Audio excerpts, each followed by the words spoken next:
here's a wild tour story, and it happens to involve Prince. Chuck D is admired by Prince. So we go to Minneapolis to play First Avenue, but it's only Stetsasonic and Public Enemy. It's only us two. Like, it's not, it's not like the tours, this is kind of break off. And it's basically because Prince loves Chuck. And Chuck loves Daddy. So it's like, okay, we going, but we taking Stet with us. And I got these two roadies. My man Mitch, who's crazy, and my man Walt, who's crazy, but Mitch is crazier. They used to train Mark Breland, the boxer.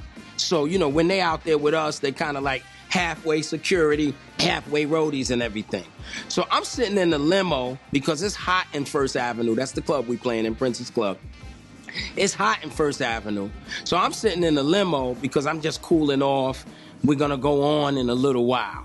And then Mitch comes and sticks his head and says, Daddy-o, you're going to meet Prince, man. You're going to meet Prince. So I'm getting ready to get out. He says, no. Don't get out the car yet, right? We're going to do this at the same time, right? So Prince's car pulls in front of our car. So Prince's bodyguard gets out. So then Mitch stands up. Then he goes, he got 1 foot out, Daddy-o, put 1 foot out. So I put 1 foot out. So, okay, his shoulder's coming out, Daddy-o, your shoulder come out.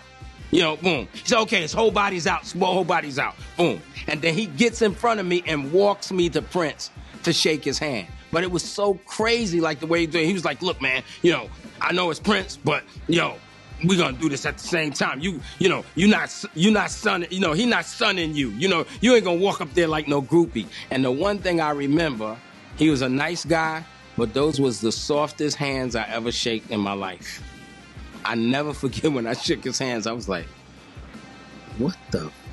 You know what I'm saying? But it was, it was nice meeting him. He told me he liked our music and stuff like that, so that was real cool. Interestingly enough, this is just Daddy-o, I don't believe that Prince is that significant to hip-hop culture. Prince didn't even really like hip-hop like that. In the beginning, if you remember, he actually used to talk against it. But he's influential to hip-hoppers. So my Prince story is, I got for instance, on Old Dad Truth Records, we are releasing an album a quarter on me until it doesn't make sense anymore. So we're already slated till the end of 2017, easy. I'm talking about album titles, songs, album covers, everything, right? I got that volume concept from Prince because I read an article in the Village Voice about 1987, 88, where Prince said he didn't throw anything away, that he made these records, and that the only thing that he could ever say is that those records would be inapplicable for that time. And so what he would do is take it and put it up on a shelf. Maybe 10 years later, 20 years later now, they in that groove, they ready for that, and he would pull it down. And I never, ever forgot that. And so it doesn't mean that I don't believe in the concept of the masterpiece and there aren't things to throw away. But I did recognize from him, like I have a saying that I use, and he didn't say it, but I got it kind of from, following him, which is I said, I'll never be whack again. I'll just be inapplicable.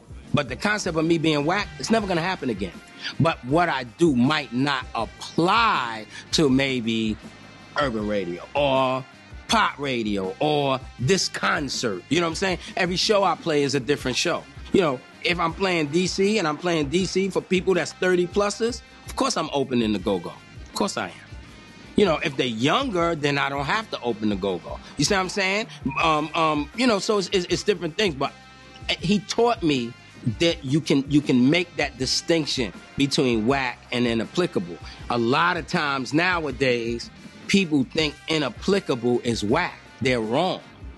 You know what I'm saying? And so I learned that from him. Pretty much exclusively from Prince. Don't get me wrong, like the marching and all that stuff and the protest and all that, like that's cool, we need that. But man, the hood's so fucked up. Like you need them protests and marches in the hood too. It's kind of crazy, you know what I mean? Like really in the situation what's going on, how the world made, how it's set up right now, you can't do nothing about it.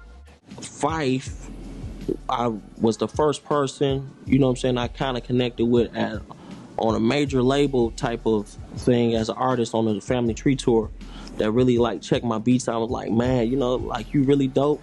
It's like it got to be real and it's official. And when he played the record back then, it meant something. So I understood now, but you didn't understand why he was going through. But when he played that record and we heard it for the first time on the radio, man, that was a crazy moment right there. It was like, we did it.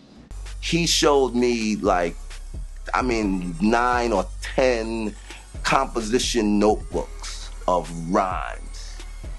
And when I saw that, I was like, wow, he writes.